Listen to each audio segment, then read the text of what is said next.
Educational creativity চ্যানেলে সকলকে স্বাগত। Government of West Bengal finance department audit ব্রাঞ্চের পক্ষ থেকে 4/8/2026 মানে আজই প্রকাশিত হলো 38% ডিএ দেওয়ার নোটিফিকেশান। আগের 18% আর সরকারের ঘোষণা মতো আরও 20%। আপনারা জানেন যে মুখ্যমন্ত্রী শুভেন্দু অধিকারী মহাশয় এটি ঘোষণা করেছিলেন। তো সেই সংক্রান্ত নোটিফিকেশান ফাইনালি চলে এলো। কারা কিভাবে পাবে এবং কবে থেকে পাবে বিস্তারিত এই ভিডিওতে রইল। মেমো নম্বর আপনারা এখানে লক্ষণীয়। Grant of dearness allowance two state government employees and the employees of government aided educational institution, employees of statutory bodies, government undertaking, panchayat including panchayat karmi, municipal corporation, municipalities, local bodies etc, and also dearness leave of the pensioner বা family pensioner। কারা কারা পাচ্ছে?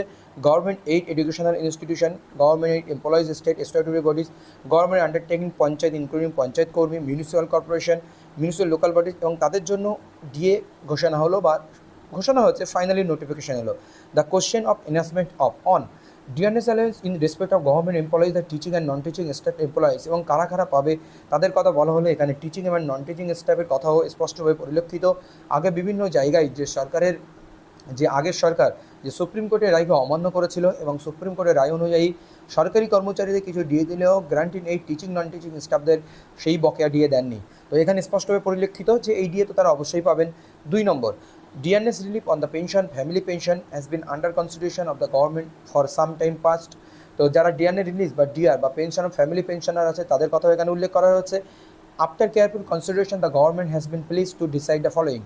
The whole-time state government employees shall draw DNS allowance 38% of basic pay with effect from 1/10/2027 1/10/2026 October থেকে এটি effect হবে 38% DA তাদের basic পের উপরে।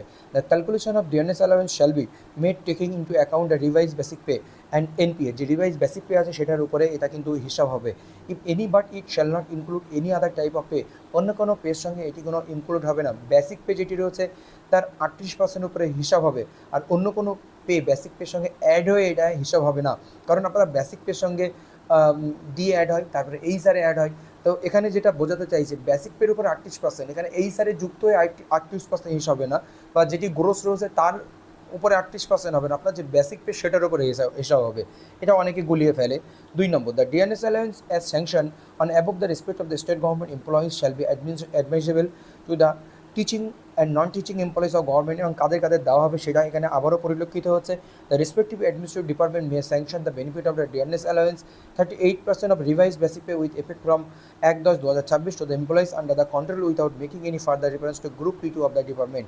3 নম্বর অপশানে রয়েছে the state government pensioners family pensioner shall draw DNS relief 38% of revise basic person revise family pension with effect from 1/10/2026। এখানে family pensioner যারা রয়েছে এবং পেনশনার রয়েছে তারা ডিএনএস রিলিভ পাবে, কারণ যারা কর্মচারী বর্তমান কর্মচারী এখনও কর্মরত তাদের ক্ষেত্রে ডিয়ারনেস অ্যালাউন্স, আর যারা হচ্ছে চাকরি থেকে অবসর নিয়েছেন বা ফ্যামিলি পেনশন বা ডাইড হয়েছেন ফ্যামিলি পেনশন পান তাদের ক্ষেত্রে dearness relief. It will be the responsibility of the pension disbursing authority to calculate the quantum of the DNS relief on revised pension, revised family pension payable to each individual case। এবং পেনশনারদের ক্ষেত্রে বিভিন্ন case রয়েছে, হয়তো একজন আছে বা একজন মারা গেছেন বা কর্মচারী নিজেই আছেন বেঁচে আছেন বা অন্য একজন মারা গেছেন, এরকম হিসাবের ক্ষেত্রে ইন্ডিভিজুয়ালি প্রত্যেকের ক্ষেত্রে কেমনভাবে হিসাব হবে, তাই পেনশন ডিসবার্সিং অথরিটি পিডিএ যারা রয়েছেন তাদেরকে হিসাব করতে বলা হয়েছে।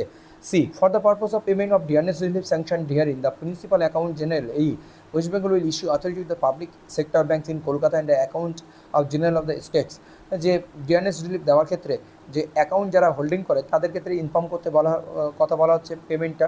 The treasury of sub treasury offices in the state will give effect to this order without authority of the account general West Bengal, effect করার কথা বলা হচ্ছে উইথাউট অথরিটি ইত্যাদি ইত্যাদি। The dearness relief of sanction 3/A স্টের মধ্যে ইত্যাদি ইত্যাদি একই কথা এখানে ঘুরিয়ে ফিরিয়ে রয়েছে।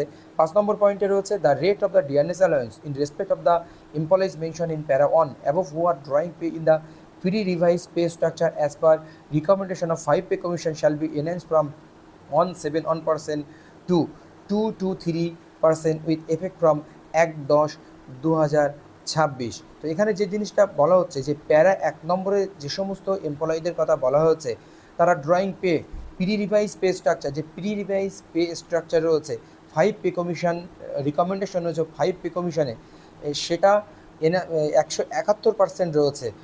সেটি 171% থেকে 223% করা হলো এফেক্ট ফ্রম 1/10/2026। এটা রিকমেন্ডেশন অফ 5 পে কমিশনের উপরে ভিত্তি করে, কারণ 6 পে কমিশনে কোনো ডিএর কথা বলা নেই, সেই জন্য 5 পে কমিশনে ডিএর কথা বলা হয়েছে।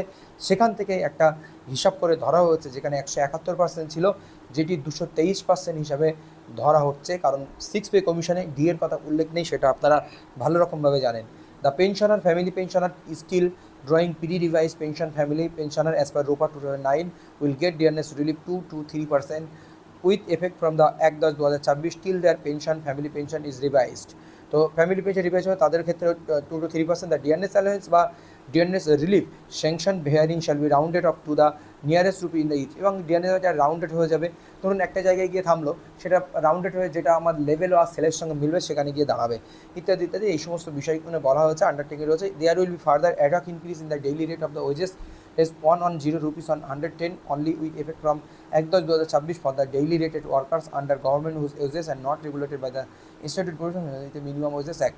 মিনিমাম ওয়েজেস অ্যাক্ট অনুযায়ী এখানে যে 1/10 থেকে daily rated workers under government whose wages, তারা গভর্নমেন্টের আন্ডারে যারা ডেইলি রেটেড ওয়ার্কার্স রয়েছে তাদের ক্ষেত্রে 110 টাকা যে ডেইলি রেট সেটা এনহান্স করা হলো, সেটা এখানে বলে দেওয়া হলো।